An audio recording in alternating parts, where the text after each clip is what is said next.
Hey man, say man, it's your boy Ink and the Brain man. We back at it like a bad habit. Shout out to everybody who's tuning in. Shout out to the new subscribers too. I definitely appreciate y'all. And yeah, if you like the video, make sure to hit the like button, all right? So this is just another episode of my prison experience. You know, I'm taking y'all through my journey of my 2 years of being incarcerated in the Arizona Department of Corrections, all right? This content is for educational purposes only. This is not to glorify the streets. This is not to glorify jail, not to glorify prison, none of that. Because to be honest, the quality of life when you get locked up is the lowest of the low. Ain't nothing fly about being locked up around a bunch of men. Ain't nothing fly about smelling farts all day and showering in terrible, disgusting showers. Ain't nothing fly about not being able to touch on a woman if you want to, unless you go to the medical unit where the nurses are at, but that's another story for another day. But ain't nothing fly about it, man. So for the youngsters, you know what I mean? If you young and you turned up, you might be gang banging. You know, you might have got away with a body. You know, you might be popping shit up. You might be robbing people. You know, and you might be getting away with all this stuff, man. But I want you to pay close attention to this video. You feel me? Because I'm gonna speak on doing time around shooters, right? But this particular shooter is J4. All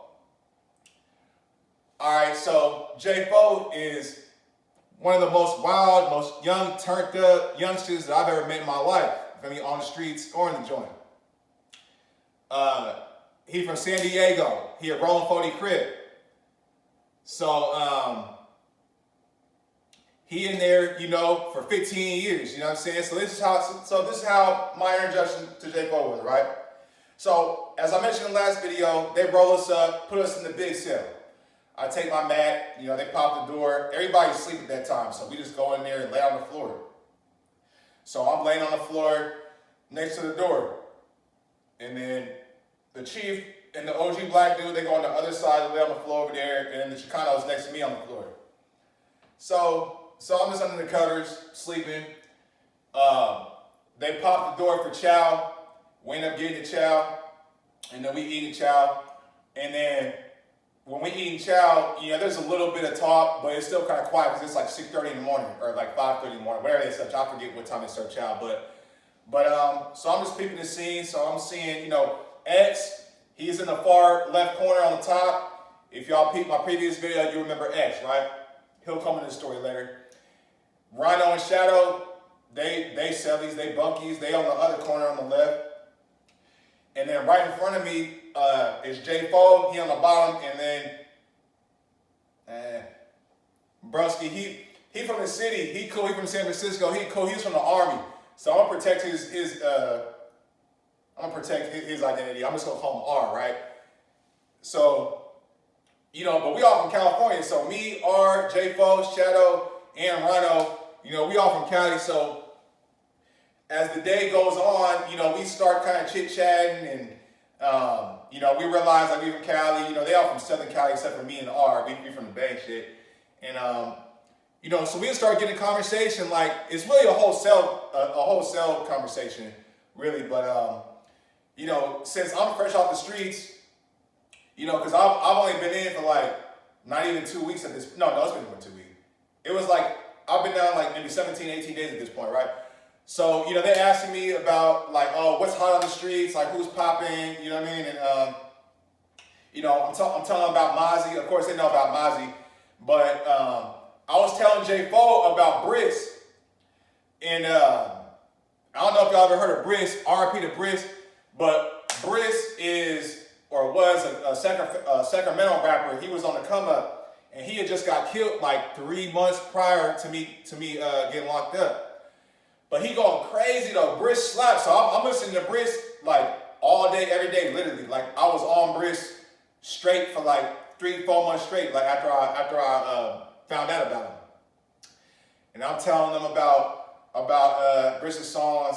Matter of fact, no, I'm lying. R heard of Briss. He heard of Briss because I started singing one of his songs. He's like, yeah, I heard that shit. But yeah, so we just chopping it up. You know what I mean? We just chopping it up, man.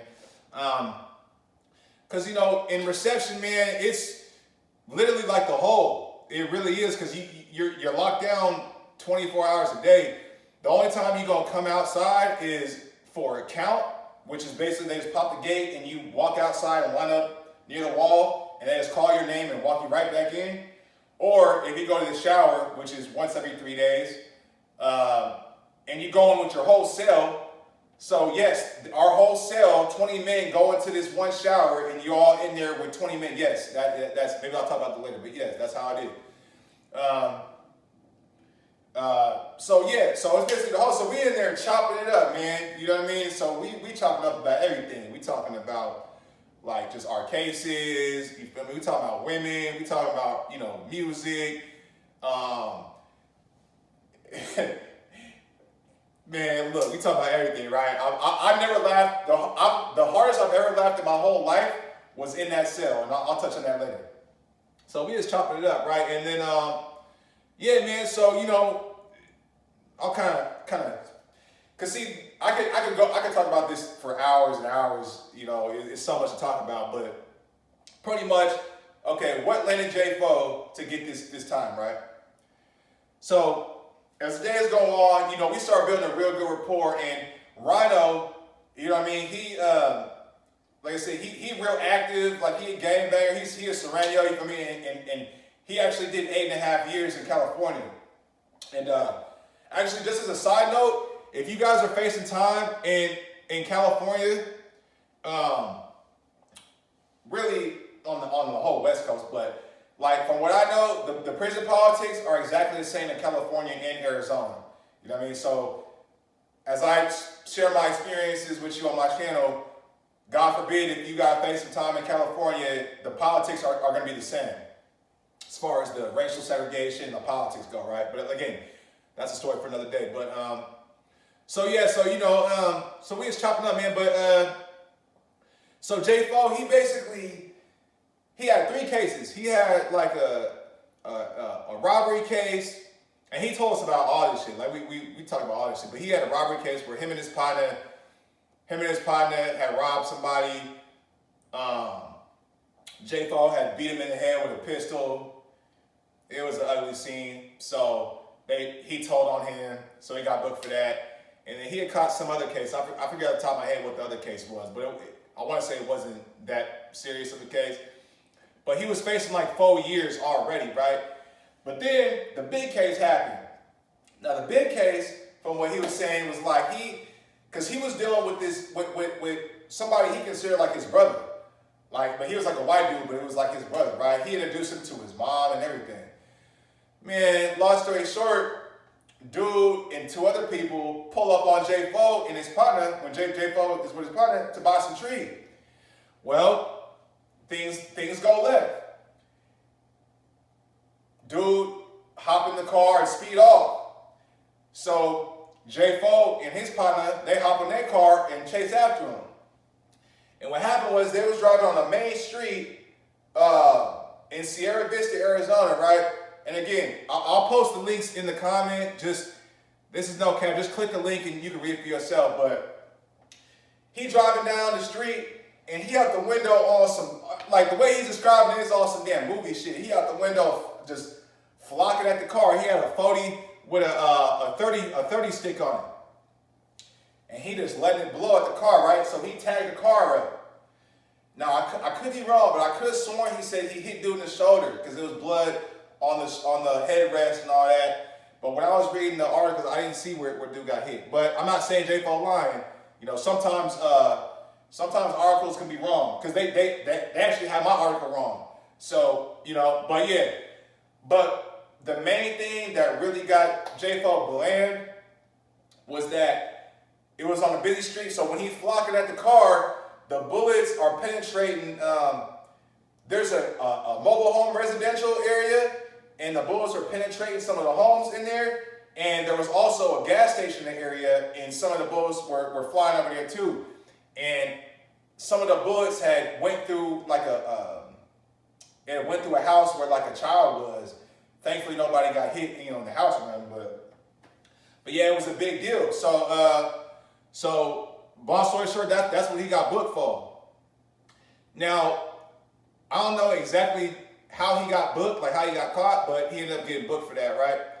Now, when he get booked, you know, he's already fighting 2 cases. You feel me? And so now they tagged him with like aggravated assault, attempted murder, drive-by shooting, all this shit, right? Excuse me. So he in there booked, man, and he had to get a lawyer. And what happened was the white boy that he was cool with, that he was flocking at, he actually ended up catching a murder. Like, he caught a body about, like, I want to say like a month later or something like that. Again, it's all in the description. Y'all can see for yourself. So now J. Paul got a little action, right? Because his victim caught a murder, so he's not really a credible witness like that. You know what I mean? Now, granted, there are 2 other people in the vehicle, but he got a little action, right?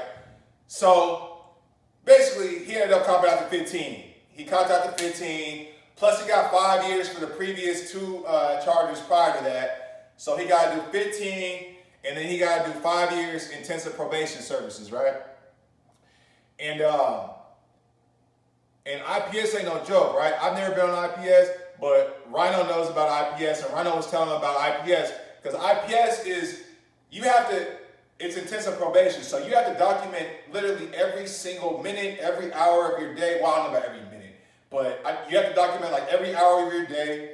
So if you're going to the store on that day at this time, it has to be documented. If you go to the store, if you forgot your pack of Newports or something like that, you run and you get pulled over, or if they happen to call your residence, you're not there, you get back booked. You know what I mean? So Rhino's telling him like J. Fo, bruh, you got a long road ahead of you, bruh. You got a long road ahead of you, man. You know what I mean? Oh yeah, and like in a previous video, you know, when I mentioned the first time I saw bloodshed, right? So we were in there that morning when we first got in there, and we're asking, like, because when we got in there, right, we eat chow actually. And I remember Rhino saying, he's like, yeah, y'all better be prepared, because we push lines over here. You feel, we push lines over here. And I was like, yeah, we can tell. We seen the other dude leaking out his face the other day, right? So we like, hey, what happened? You feel me? And turns out J. Fo was the one who was punching on bro, right? And what happened was, dude actually did what he was supposed to do. You know, I guess, like, dude was talking a lot, right? Dude was talking a lot, and he was getting on J. Fo's nerves, right? And J. Fo told him to, for lack of a better term, like, bro, can you please be quiet because you talk a lot. You know what I'm saying? It probably wasn't that polite, though. And then he was like, and then dude keep talking, he was like, bro, like, man, you talk too much. Like, bro, did you tell on your co-defendant case or something too? Like, damn, bro, you talk a lot. Like, shut the hell up, or, you know, something along that line, right? And then, and dude didn't really like that, right?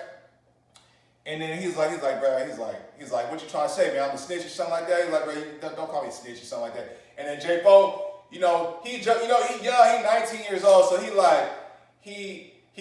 super turned, but he real playful though. You feel me? So he's like, okay, snitch, all right, snitch. And he's like, no, I'm serious, man. Call me a snitch again. You know, it's gonna be problems. And then J. Fo, and then they say, J. Fo got real serious. Like, oh, okay, my bad, bro. I didn't mean to disrespect, but my bad. Snitch, like that, right? Like really antagonizing dude, right? So dude hopped off his bed, and so J. Fo, you know, he came up out of his bed, and then beep. You know, J. Fo, he basically maxed him out. Well, didn't max him out, but he beat his ass, left him leaking, right? And yeah, so he ended up checking in, right? So we're like, okay. I'm like, so that's the temperature that y'all on right here? Like, okay. I'm like, all right.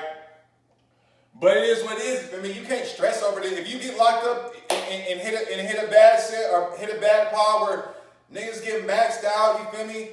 Then it is what it is. What can you do? You can't tell the police that I feel unsafe, get me out of here. That's out. You cannot do that. Unless you want to go do time in protective custody. You feel me? If you want to PC up and do times around child molesters and rapos and you know, all that stuff, then hey, have at it. 9 times out of 10, if you're just a decent human being, you don't want to do that. So, you know what I mean? You gotta do what you gotta do with. But yeah, man, J-Fo was a wild little youngster, man. But a good spirit about himself, though. You know what I mean? I would like to say that I'm a good judge of character. I don't think he's a bad dude, but he's definitely misled. You know, kind of had a chip on his shoulder. His dad, he didn't have his dad in his life. He actually told us a story about he didn't even talk to his dad ever in his life until he got locked up. And then his dad found him on Facebook and tried to get in contact with him and shit like that. So, yeah, man. And you know, as the days went on, and as my stories go on while I'm in reception, you're going to hear about J-Fo as well. That's why I'm introducing y'all to him so you can get a grasp of who J-Fo is. But, you know, as days go on, you know, Rhino, you know, he giving them some game, you know, I'm giving him some game, just trying to tell him, like, bro, this ain't, like, you have an out day, bro. The rest of your life doesn't have to be gang banging, you know what I mean? But you could just tell, like, he heard us, but he wasn't listening, you know? And he had a bad habit of talking over people. It wasn't on the malicious intent type of stuff, but he would just talk over you. Every time he would say something, he would talk like, oh, and it's like, and then Rhino would talk to him about that. Like, bro, the way you talk over people, it's going to be an issue. You know, once you hit a yard, because, you know, the OGs, they're going to find that as disrespect. And, you know, J-Fo, he just so turned up, he just like, man, I don't give a fuck, because they can catch my fade too. I don't give a fuck, he's 60, 65, he can catch my fade. And it's just like, bro. But, yeah, man, you know what I mean? I'll never forget J-Fo, man. When I got out, because I know his name, you know what I'm saying? So I looked him up on the inmate locator. Man, so kind of find out, right? Because we all left processing the same day. Man, I want to say it was like his 4th day on his yard fighting. So he had a fighting ticket as soon as he hit. Refusing to work, fighting again. He got caught with like two weapons, so I'm sure he probably had like 2 knives. He got caught with his cell phone too. This is like about 4 months ago. He just caught with his cell phone. They moved him to Maury, which is a 4-yard. I'm actually surprised he's not in Supermax, honestly. I don't know how he's not in Supermax, but I saw his stuff like, and I actually Googled his name the other day on there to check on, to see if anything new popped up. And I didn't see his name on there. I'll double check again. If I can find that record, I'll post it in the description too. But yeah, man. Basically, what I'm trying to get y'all to realize, man, is if you young, you turned up, and you gang banging, you a shooter, you robbing and all this shit, man. Hey, man, it's only a matter of time before you get caught, bro. And look, truth be told, J-Fo got lucky with that 15 years he got, plus that 5 years IPS. You know what I'm saying? But deep down in my heart, I know that J-Fo, he's going to have a tough prison bid, man. It's already been 2 years, but, you know, he got another 13 to go, and he's not enjoying his prison experience too well, man. And trying to see if there's anything else I need to add in there, man. But yeah, you know. So I just hope that if you are watching this video, you doing stuff you don't need to be doing, man, just realize that if you keep on doing it, it's just a matter of time, man. You know what I mean? You're not smarter than the law. You know what I'm saying? You might get away with it at some point, but what I kind of realized, and you know, in my situation especially, your bad habits always catch up to you, whether you want to deny it or not, man. Whether you choose to see it or not. You know what I mean? And once you start picking up them guns and you start robbing people and shooting people, bruh, that's a whole different ball game, man. It's a whole different ball game. They're not playing with you when it comes to that gunplay, that robbery and all that. They're not playing around with that shit out here, all right? But hey, it's your boy Ink the Brain, man. If you like the video, make sure to hit that like button. If you came across my channel, make sure you subscribe. I got more content coming soon. And yeah, y'all be smooth and y'all be easy. Catch you on the next one.